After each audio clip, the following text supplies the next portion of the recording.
एक घने जंगल के बीच एक बड़ा जामुन का पेड़ था जो नदी के किनारे खड़ा था। उस पेड़ पर एक चतुर और खुशमिजाज बंदर रहता था। एक दिन एक भूखा और थका हुआ मगरमच्छ नदी के किनारे आया।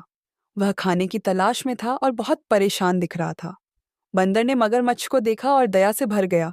उसने पेड़ से कुछ मीठे जामुन तोड़े और मगरमच्छ को खाने के लिए दिए। जामुन खाकर मगरमच्छ खुश हो गया और उसने बंदर का धन्यवाद किया। धीरे धीरे उनकी दोस्ती गहरी होती गई। जब मगरमच्छ ने अपनी पत्नी को जामुन के बारे में बताया तो उसने कहा, अगर जामुन इतने मीठे हैं तो सोचो बंदर का दिल कितना स्वादिष्ट होगा। उसने मगरमच्छ से बंदर का दिल लाने की जिद की।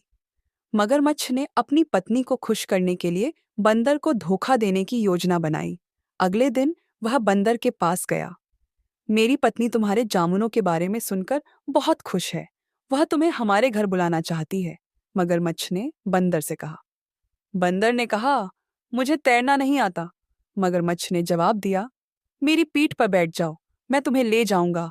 नदी के बीच में पहुंचकर मगरमच्छ ने कहा, मुझे तुम्हारा दिल चाहिए क्योंकि मेरी पत्नी उसे खाना चाहती है। बंदर ने तुरंत कहा, ओह, तुमने पहले क्यों नहीं बताया? मेरा दिल तो पेड़ पर ही रह गया। मुझे वापस ले चलो ताकि मैं उसे ले आऊं। मगरमच्छ बंदर को वापस पेड़ के पास ले गया। जैसे ही बंदर पेड़ पर चढ़ा, उसने जोर से हंसकर कहा, मूर्ख, मेरा दिल मेरे शरीर के अंदर है। सच्चे दोस्त कभी धोखा नहीं देते, बंदर ने कहा।